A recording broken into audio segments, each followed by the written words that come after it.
Assalomu alaykum, uka, yaxshimisiz? Charchamayapsizmi? Xo'p, men sizga aytgan strategiya mana shu bo'ladi. Bu ikkita indikatordan iborat. Ikkita indikatordan iborat. Bu spisk indikatorov. Golden main и filtr indikatori. Shu ikkita indikatorda o'zi yetadi sizga. Haligi SMC, tam SNR bir narsalarda aytib gapiryapsiz menga, gapni ochig'i. Mana shu ikkita indikator bilan bozorda bemalol tirikchilik qilsangiz bo'laveradi. Bu yerda boshingizni og'ritmaysiz. Faqat bitta narsani bilish kerak. Уровень поддержки сопротивления. U nimaga kerak? U take profit qo'yish uchun xolos. Boshqa hech narsaga kerak emas. Bo'ldi, endi men qarang, mana shu ikkita indikator bor. Hozir qarang, qanaqa qilamiz bu yerda. Bu hozir 15 minut, yarim soat, 4 soat, любой time frame ishlayveradi, любой valyutniy parada ishlayveradi. Faqatgina indikatorlarni mana shu nimaga, shu valyutniy paraga sozlab qo'yish kerak, xolos bir marta. Mana bu yerda sozlab qo'yganman hozir mana. Bu yerda ko'rishingiz mumkin. AutoCAD, AutoCF, AutoUSD, o'shunga o'xshagan nastroykalar qilib qo'yganman. Bu yerda yozilgan bitta indikatorim bor, yangi, oldingi yozilgan indikatorim, yangi yozilgan indikatorim. Narx indikator hamma moving average-lari, misol uchun bu yerda alambalog hisob kitob bilan qilinganda bu qisilganda, hammasi qisilganda, pastki indikator sellga, masalan, buyga ishora bergandan keyin bozorga kiramiz, bo'ldi. Shu sharti shu. Pastki indikator ishora beradi, tepadagi indikator, короче, narxlar qisilgandan keyin, bitta nuqtaga to'plangandan keyin pastki indikator ko'rsatilayotgan tarafga bozorga kiriladi. Bo'ldi, boshqa hech qanaqa oshiqcha muammosi yo'q. Eng yaqin turgan уровень поддержки сопротивлениyaga. Hozir bu yerda narxni o'chirib qo'yganman. Mana narxni yoqishim mumkin bunday qilib. Buni qanday qilib o'chirib qo'ydim? Свойства. Mo liniyani men 0 qo'yib qo'ydim. Yo'q, qo'yib qo'ydim, 0 ga chiqarib qo'ydim. Bo'ldi. Endi shuni evaziga menda hozir agar liniyaga oladigan bo'lsam, narx yo'qolib qoladi. Nimaga bunday qildim? Bizga hali indikatorda talqin qilgani, hisob kitob qilgani osonroq bo'ladi. Haligi bozor sostoyaniyasini ko'rgani indikator signalni olish uchun.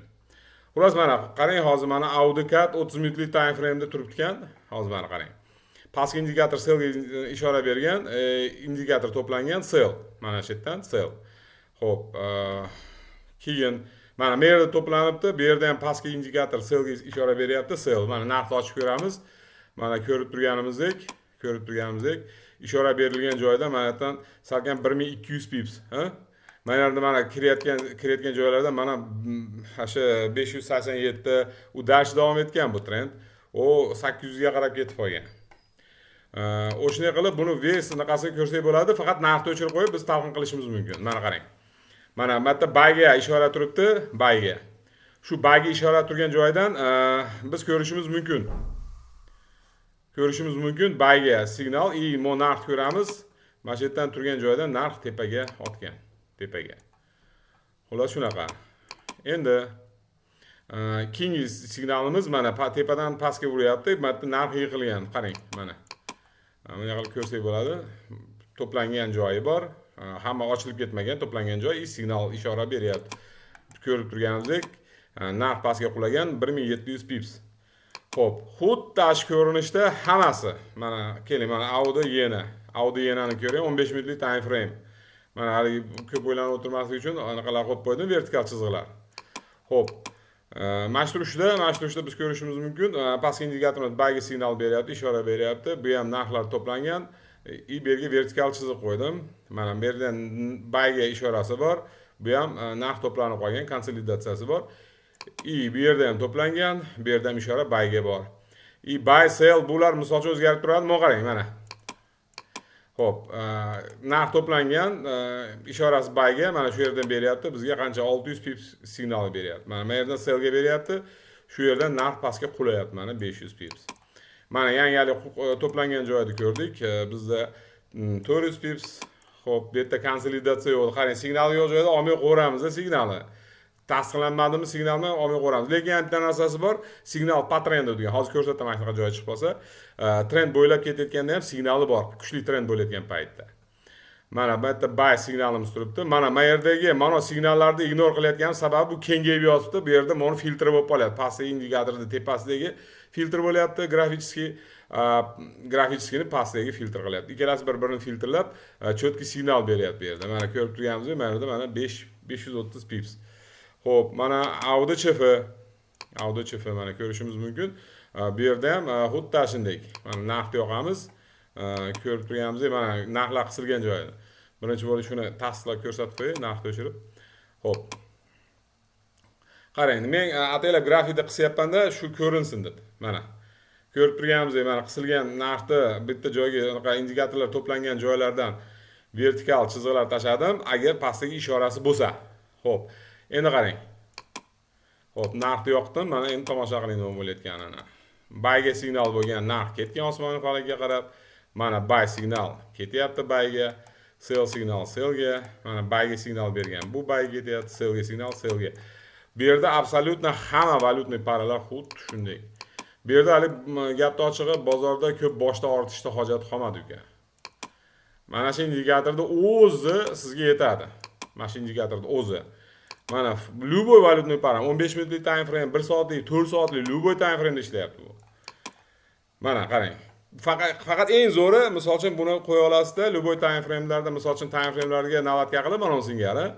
Har 15 minutda bir qarab qo'yasiz. Agar misol uchun signal qaysi bir chotki bo'lsa, eng zo'r signalni olasizda, o'sha signalga qarab bozor kirib qo'yasiz. Mana qarang, mana signal kelyapti, konsolidatsiyamiz bor, mana buy. Mana signal kelyapti. Qarang, mana shu yerda ham qarang, kattalashtirib ko'raylik. Bitta buyga signal bergan, qarang 150-160 punkt tepaga yuryapti-da, pips yuryapti, keyin sellga qulayapti. Endi stop losslarni ham joyida qo'yish kerak. Misol uchun proboy, mana proboyga kiryapmiz. Agar analiz qilaman desangiz, bu yerda kanalda proboyga ishlash kerak. Kanalda proboyga, misol mana signal keldi, proboy kirdik, bozorda oldik. Endi xohlasangiz, bo'lmasam kerak emas bu o'zi aslida. Umuman kerak emas. Bundan tashqari любой variantda ishlasangiz bo'laveradi. Shuning uchun unaqa ложный signallardan endi bu yerda где-то qancha desam bo'ladi. 95-90% signallarni adrabotka qilyapti. Agar chotki sortirованный filtrlangan signalda olsangiz. Mana ko'rib turganimizdek, mana konsolidatsiya, indikatorda konsolidatsiyasi bor. Bu yerda ham konsolidatsiya, bu yerda ham konsolidatsiya. Pastdagilar ishoralar berib yotibdi. Endi ko'ryapmiz, mana ko'rib turganimizdek, chotki atrabotka qilyapti. Haligi kanal ochib shu indikatorlarda ko'rsatishiga nisbatan signal tarqatsangiz ham bo'ladi o'zi aslida. Aslida shu indikatorlarda ko'rsatishiga asoslanib. Misol uchun o'sha siz uchun hamma yo'lda analizni qilib bo'ladi bu indikatorlar. Qilib ko'rsatib mana ko'rib turganimizdek, mana signallarni atrabotkasini hamma valyutniy para bo'yicha atrabotka qilyapti bu.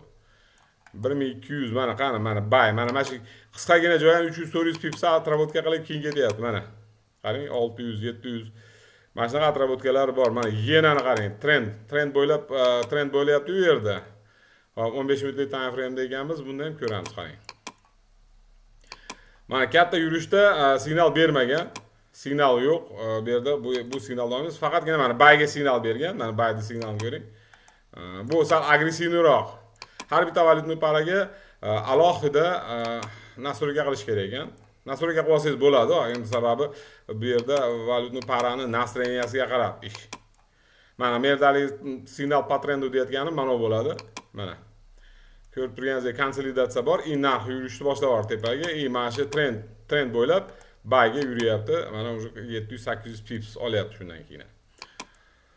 Xo'p, funt dollarda ham xuddi shu holat. Mana qilib ko'radigan bo'lsak, mana o'sha bularni ustiga ko'rsatishni hojati ham qolmadi shekilli deb o'ylayman. Qanchalik zo'r ishlayotganligini men sizga просто namoyish qilmoqchiman. Mana signal patrendi bo'layotgan signallar mana. Narxni o'chiramiz, ko'ramiz mana. Qarang. Xo'p. Narx pastda yuribdi, signal keldi. Signalga nisbatan sellga kirsak, misol uchun bu yerda yana dalifga bo'layotgan joyini yana bozordan olsak bo'lar ekan. Mana narxni yopamiz. Mana konsolidatsiya rosa nuqtaga kelgan. Bu yerdan signal buyga keldi. Shuni buyga kirdik, bozorda ko'zini o'yib oldik. Xullas mana shunaqa. Mana yevro dollar 15 minutlik time frame. Bu yerdan xuddi shu ahvol mana ko'rishimiz mumkin. Keyin tilla. Endi tillaga bu alohida. O'zi aslida bu strategiya tillaga yozilgan. Men prosta hozir boshqa valyutni paralarni ham ko'rsatdim. Bu aslida tillaga yozilgan. Tillani 5 minutlik time frame'da bo'layotgan voqealarni ko'rsangiz, o'tirib olib yig'lagingiz keladi. Bozorda tillaga nisbatan ham ko'zni o'ygasingiz bo'laveradi. Konsolidatsiyamiz bor, mana qarang. Bunda sal boshqacharoq mana. Konsolidatsiya 5 minutlik time frame ahamiyat bering. 5 minutlik time frame olganda 3,5 ming beryapti bu yer. Mana ko'rib turibmiz konsolidatsiyani sellga beryapti signalni. Mana qarang. Signalda proboyga keladigan bo'lsangiz, уже mana qarang 4,5 ming, 5 ming beryaptilar. Bu turib beradi. Buni ham filtrlab kirish kerak bo'lyapti bozorga. Filtrlab kirish kerak. Sababi hamma signalni olmaysiz bozordan. Patrendni olishimiz mumkin. Mana bu yerda patrendu signali bor. Qanday? Uni yana bu nimani savdo sistemani sotib olayotganingizda yana kelishaveramiz. Buni ko'rsatib qo'yaman. Xullas mana signalda cho'tkiligini qarang. Mana konsolidatsiya signal sellga bu yangilik chiqishdan oldin degan, lekin u ishorasini ko'rsatgan. Mana tillarni ko'ryapmiz, u ashish berayotgan joydan уже narx qulab beryapti. Mana любой joydan olsangiz, mana signal berayotgan joyini qarang. Mana o'chirib qo'yaman, narxni qarang. Mana konsolidatsiyamiz bor. Narx buyga beryapti signalni. Bitta yoqamiz narxda qarang nima bo'lyapti. Narx 3 ga deyapti, salkam 5000 pipsga. 4 soatlik time frame'ini ko'rsataymi? 4 soatlik time frame qani? Mana 4 soatlik time frame. Вообще u haftani ham nima qilsangiz bo'ladi, kontrol qilsangiz bo'ladi. Haftani. Bu haftalikka nisbatan 4 soatlik time frame. Mana endi mana haftaga bo'ladigan bo'lsak, mana bunaqa holat. Men buni o'chiraman-da, mana qarang signallarini. 4 soatlik time frame tilla. Okay? Bu hazlagan emas bu. Mana signallarni qarang. Qani, mana signal. Mana signal. Buyga. Mana bu yerda buyga signal bo'lib turibdi mayli. Mana buyga signal. Mana buy signal. Mana narxni yoqaman, qarang nima bo'lyapti. Bu yerda gap ekan. Bu gapni to'g'ri hozir. Xo'p. Bu yurganda 21 ming endi 4 soatlik time frame'da, 4 soatlik time frame o'ziga yarasha yuradi, to'g'rimi? Mana bitta sellga signal beryapti, 22 ming yurib beryapti. Endi mana shu o'ziga filtr qilib olib, mana shuni o'ziga. Misol, mana joyga qo'yamiz ekan signalni. Proboyga mana. Endi buni joyiga qo'yib turib, uni filtr qilib turib, pastki time frame'larga nisbatan ham ishlaydigan bo'lsangiz, aytayapman, bozorda konkretni ko'zdan olsangiz bo'laveradi ekan. Hech xijolat bo'lmasdan bozorga kiraverasiz. Bu yerda prosta naблюдательный bo'lish kerak, и setuplarni tanish kerak. Bu strategiyaga nisbatan alertlik indikatorlar ham yozib qo'yganman. Alert beradi, signal setup bo'lganda, mana ko'rib turganingizdek ko'k tochkalar imенно tillaga yozilgan, patrendu signallari bor, protiv trendda bor, mana qizillar. Xuddi shunday bo'lib, u signallari ham bor. Bu перерисовка emas, eng qizig'i bu indikatorlarni перерисовка qilmaydi. Bitta qaysi fikrda bo'lsa, shu fikrda qoladi, tamom.